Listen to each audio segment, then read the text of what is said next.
اعوذ باللہ من الشیطان الرجیم بسم اللہ الرحمن الرحیم۔ اچانک ہلکا سا زناٹا سنائی دیا اور ایک تیر صلاح الدین ایوبی کے دونوں پاؤں کے درمیان میں لگا۔ جدھر سے تیر آیا تھا اس طرف سلطان ایوبی کی پیٹھ تھی۔ سالاروں میں سے کوئی ادھر نہیں دیکھ رہا تھا۔ سب نے بدک کر اس طرف دیکھا جدھر سے تیر آیا تھا۔ ادھر نوکیلی چٹانیں تھیں۔ تینوں سالار اور صلاح الدین ایوبی دوڑ کر ایک ایسی چٹان کی اوڑ میں ہو گئے جو دیوار کی طرح عمودی تھی۔ انہیں توقع تھی کہ اور بھی تیر آئیں گے۔ تیروں کے سامنے میدان میں کھڑے رہنا کوئی بہادری نہیں تھی۔ شداد نے منہ میں انگلیاں رکھ کر زور سے سیٹی بجائی۔ محافظ دستہ پا برکاب تھا۔ ان کے گھوڑوں کے سرپٹ ٹاپیں سنائی دیں۔ اس کے ساتھ ہی تینوں سالار اس طرف دوڑ پڑے جس طرف سے تیر آیا تھا۔ وہ بکھر کر چٹانوں پر چڑھ گئے۔ چٹانیں زیادہ اونچی نہیں تھی۔ صلاح الدین ایوبی بھی ان کے پیچھے گیا۔ ایک سالار نے اسے دیکھ لیا اور کہا، سلطان آپ سامنے نہ آئیں، مگر سلطان ایوبی رکا نہیں۔ محافظ پہنچ گئے۔ صلاح الدین ایوبی نے انہیں کہا، ہمارے گھوڑے یہیں چھوڑ دو اور چٹانوں کے پیچھے آؤ۔ ادھر سے ایک تیر آیا ہے، جو کوئی بھی نظر آئے اسے پکڑ لاؤ۔ سلطان ایوبی چٹانوں کے اوپر گیا تو اسے اونچی نیچی چٹانیں دور دور تک پھیلی ہوئی نظر آئیں۔ وہ اپنے سالاروں کو ساتھ لیے پچھلی طرف اتر گیا اور ہر طرف گھوم پھر کر چٹانوں پر چڑھ کر دیکھا۔ کسی انسان کا نشان تک نظر نہ آیا۔ محافظ چٹانیں علاقے کے اندر اوپر اور ادھر ادھر گھوڑے دوڑا رہے تھے۔ صلاح الدین ایوبی نیچے اتر کے وہاں گیا جہاں ریت میں تیر گڑا ہوا تھا۔ اس نے اپنے رفیقوں کو بلایا اور تیر پر ہاتھ مارا۔ تیر گر پڑا۔ سلطان ایوبی نے کہا، دور سے آیا ہے اس لیے پاؤں میں لگا ہے، ورنہ گردن یا پیٹھ میں لگتا۔ ریت میں بھی زیادہ نہیں اترا۔ اس نے تیر اٹھا کر دیکھا اور صلیبیوں کا ہے، حشیشین کا نہیں۔ سلطان کی جان کو خطرہ ہے، ایک سالار نے کہا، اور ہمیشہ خطرے میں رہے گی۔ صلاح الدین ایوبی نے ہنس کر کہا، میں بحر روم میں کفار کی وہ کشتیاں دیکھنے نکلا تھا جو ملاحوں کے بغیر ڈول رہی تھی، مگر میرے عزیز دوستو، کبھی نہ سمجھنا کہ صلیبیوں کی کشتی ڈول رہی ہو۔ وہ پھر آئیں گے، گٹاؤں کی طرح گرجتے آئیں گے اور برسیں گے بھی، لیکن وہ زمین کے نیچے سے اور پیٹھ کے پیچھے سے بھی وار کریں گے۔ ہمیں اب ان صلیبیوں سے ایسی جنگ لڑنی ہے جو صرف فوجیں نہیں لڑیں گی۔ میں جنگی تربیت میں ایک اضافہ کر رہا ہوں۔ یہ فن حرب و ضرب کا نیا باب ہے، اسے جاسوسی کی جنگ کہتے ہیں۔ سلطان ایوبی تیر ہاتھوں میں لیے گھوڑے پر سوار ہو گیا اور اپنے کیمپ کی طرف چل پڑا۔ اس کے سالار بھی گھوڑوں پر سوار ہو گئے۔ ان میں سے ایک نے سلطان کے دائیں طرف اپنا گھوڑا کر دیا اور ایک نے بائیں کو، اور ایک نے اپنا گھوڑا اس کے بالکل پیچھے اور قریب رکھا تاکہ کسی بھی طرف سے تیر آئے تو صلاح الدین ایوبی تک نہ پہنچ سکے۔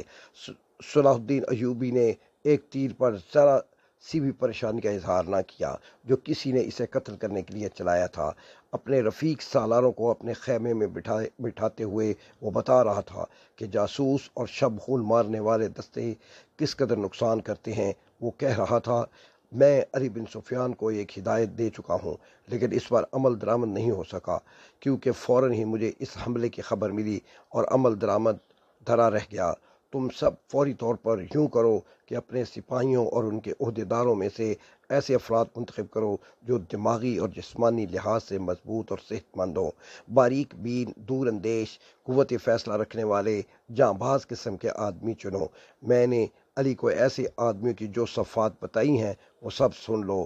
ان میں اونٹ کی مانند زیادہ سے زیادہ دن بھوک اور پیاس برداشت کرنے کی قوت ہو، چیتے کی طرح جھپٹنا جانتے ہوں، عقاب کی طرح ان کی نظریں تیز ہوں، خرگوش اور ہرن کی طرح دوڑ سکتے ہوں، مسلح دشمن سے ہتھیار کے بغیر بھی لڑ سکیں، ان میں شراب اور کسی دوسری نشہ آور چیز کی عادت نہ ہو، کسی لالچ میں نہ آئیں، عورت کتنی حسین مل جائے اور زرد جواہرات کے انبار ان کے قدموں میں لگا دیے جائیں، وہ نظر اپنے فرض پر رکھیں، اپنے دوستوں اور ان کے کمانداروں کو خاص طور پر ذہن نشین کرا دیں کہ عیسائی بڑی ہی خوبصورت اور جوان لڑکیوں کو جاسوسی کے لیے اور فوجوں میں بے اطمینانی پھیلانے کے لیے اور عسکریوں کے جذبے کے لحاظ سے بیکار کرنے کے لیے استعمال کر رہے ہیں۔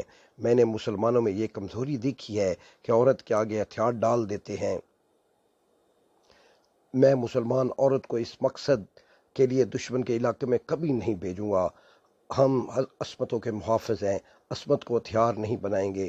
علی بن سفیان نے چند ایک لڑکیاں رکھی ہوئی ہیں، لیکن وہ مسلمان نہیں، وہ عیسائی بھی نہیں، مگر میں عورت کا قائل نہیں۔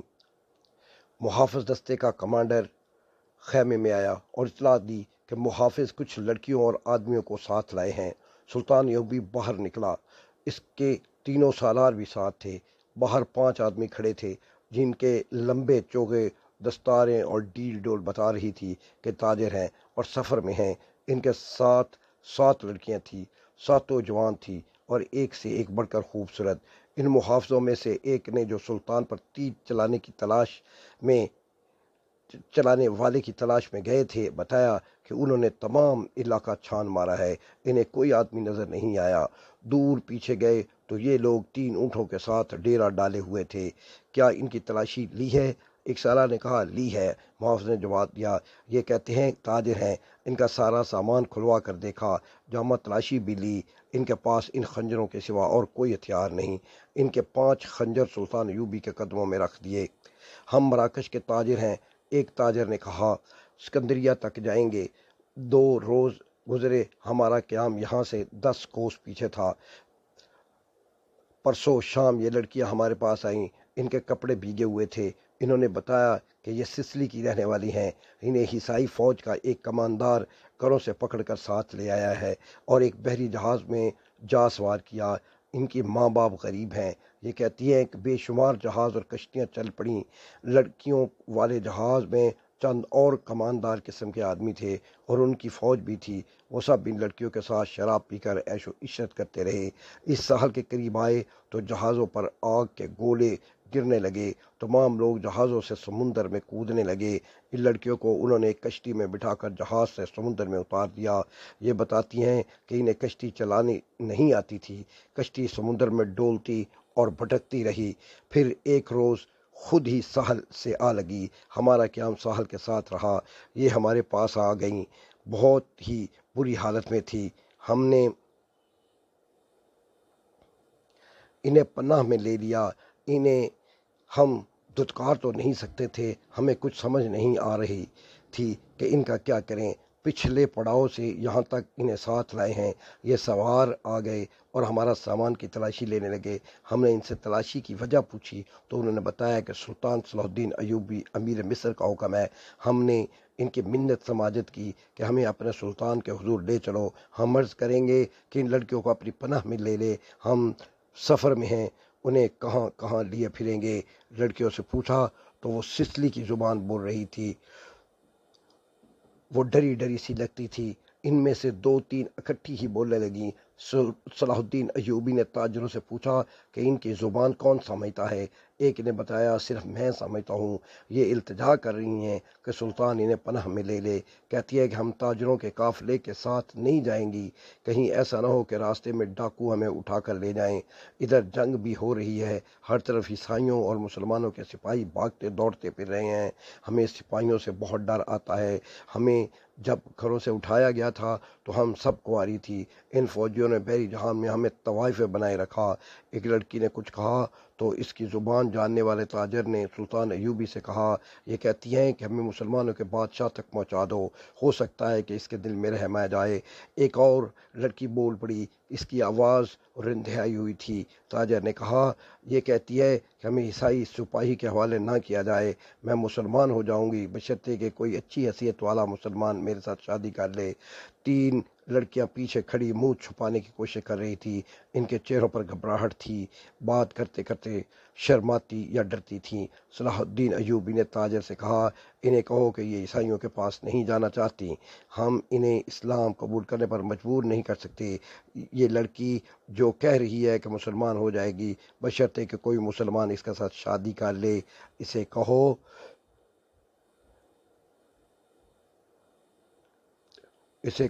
کہ اس کی پیشکش قبول نہیں کر سکتا، کیونکہ یہ خوف اور مجبوری کے عالم میں اسلام قبول کرنا چاہتی ہیں۔ انہیں بتاؤ کہ انہیں مجھ پر اعتماد ہے تو میں انہیں اسلام کی بیٹیوں کی طرح پناہ میں لے لیتا ہوں۔ اپنے دارالحکومت میں جا کر یہ انتظام کر دوں گا کہ انہیں عیسائی راہبوں یا کسی پادری کے پاس بھجوا دوں۔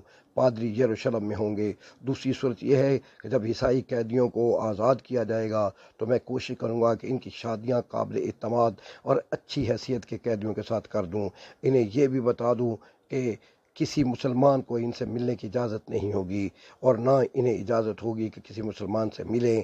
ان کی ضروریات اور عزت کا خیال رکھا جائے گا۔ تاجر نے لڑکیوں کو ان کی زبان سے سلطان ایوبی کی ساری باتیں سنائیں تو ان کے چہرے پر رونق آ گئی، وہ ان شرائط پر رضامند ہو گئیں۔ تاجر شکریہ ادا کر کے چلے گئے۔ صلاح الدین ایوبی نے لڑکیوں کے لیے الگ خیمہ لگانے اور خیمے کے باہر ہر وقت ایک سنتری موجود رہنے کا حکم دیا۔